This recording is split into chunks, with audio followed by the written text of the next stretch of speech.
आओ सुनाओ किस्से कहानियाँ। माँ बाप के आकस्मिक निधन के बाद सरूपा बिल्कुल अकेली रह गई थी। मजबूरन मामा मामी को उसे अपने साथ लेकर जाना पड़ा।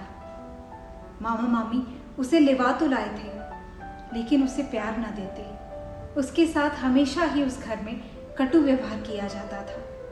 मामी उससे घर का सारा काम कराया करती, फिर भी सरूपा उसे फूटी आंख न सुहाती। एक दिन मामी को सरूपा पर कुछ ज्यादा ही गुस्सा आ गया था, तो मामी ने मामा से कहा कि इसे जाकर कहीं छोड़ आओ, अब मैं इसका बोझ और नहीं उठा सकती। और मामा सरूपा को ले जाकर एक जंगल में रात के अंधेरे में जाकर छोड़ कर आए। सरूपा बेचारी जंगल में अकेली डर के मारे रोने लगी। सरूपा जिस पेड़ के नीचे बैठकर रो रही थी, वह पेड़ अचानक से खुला और सरूपा को उसने अपने अंदर समा लिया। सरूपा बहुत डर गई, ये उसके साथ क्या हो रहा था। तभी उस पेड़ में से आवाज आई, मैं एक राक्षस हूं, तुम मेरी मुक्ति का मार्ग हो, मैं जानता था तुम यहां जरूर आओगी। सरूपा और ज्यादा डर गई। अब वो क्या करे, उसे कुछ समझ नहीं आ रहा था। फिर उस पेड़ ने उसे बताया कि सिर्फ एक अमावस की रात को तुम इस पेड़ से बाहर जा सकोगी, लेकिन तुम्हें वापस लौटकर यहीं आना होगा। अगर तुम वापस लौटकर नहीं आई तो मेरी शाखाएं तुम्हें कहीं से भी घसीट कर वापस ले आएंगी, इसलिए तुम कहीं जाने की हिम्मत ना करना। सरूपा बेचारी अमावस की रात हुई और पेड़ से भागने की कोशिश करने लगी, लेकिन उसके पैरों में शाखाएं उलझ गई और उसे वापस लाकर उस पेड़ में बंदी बना लिया। अब वो समझ गई थी कि यहाँ से भागना बेकार है, लेकिन वह किसी मदद के लिए तो पुकार कर ही सकती थी। काश कोई आ जाए इस जंगल में और उसकी मदद करे। एक दिन एक राजकुमार उस जंगल में आया। उसे अपने लिए एक बांसुरी बनवानी थी और उसे ये पेड़ बड़ा पसंद आया, तो उसने कुल्हाड़ी लेकर उस पेड़ को काटना शुरू किया। जैसे ही उसने कुल्हाड़ी मारी, पेड़ के अंदर से आवाज आई, मेरी आंख बचाकर।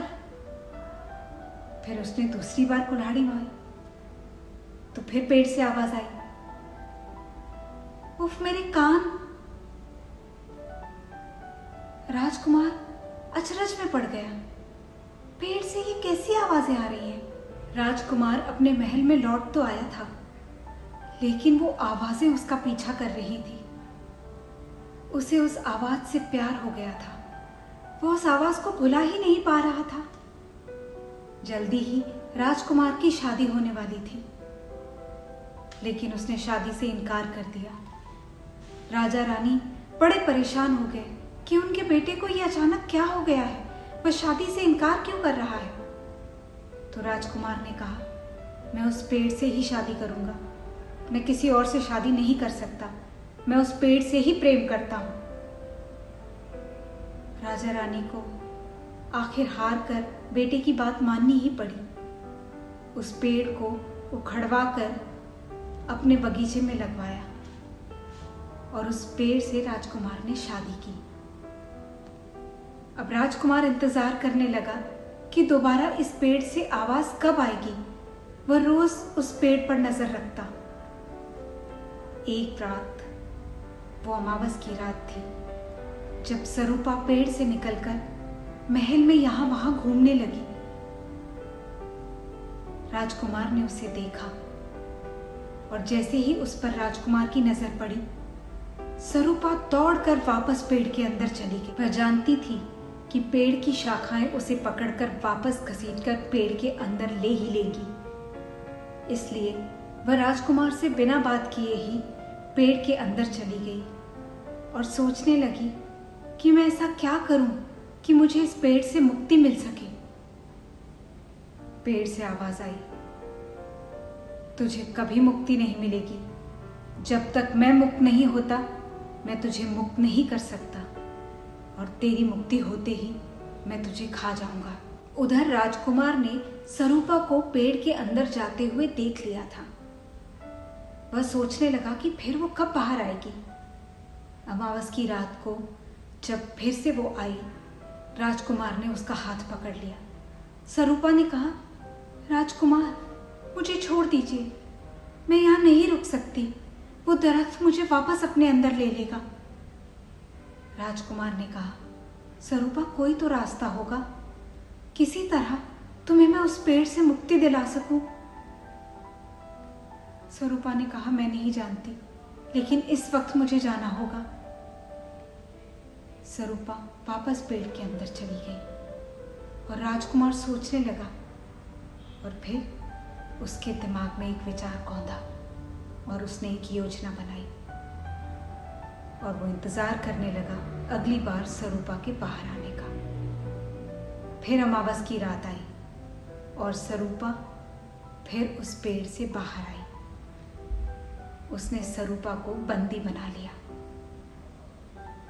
और फिर उस पेड़ में उसने आग लगवा दी। राक्षस जो उस पेड़ में था साथ ही जलकर भस्म हो गया और सरूपा राजकुमार के साथ खुशी खुशी रहने लगी। प्यार की भूखी सरूपा जो माँ बाप के जाने के बाद प्यार के दो बोल के लिए तरस गई थी, अब उसे वो प्यार वापस मिल चुका था। उसे राजकुमार के रूप में प्रेम करने वाला पति और राजा रानी के रूप में अपने माता पिता फिर से मिल गए थे।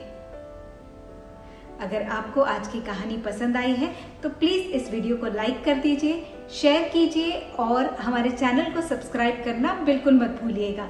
और हमें कमेंट करके ज़रूर बताइए अगर आपने ऐसी कोई कहानी सुनी है या फिर आप किसी ऐसी सरूपा नाम की लड़की को जानते हो।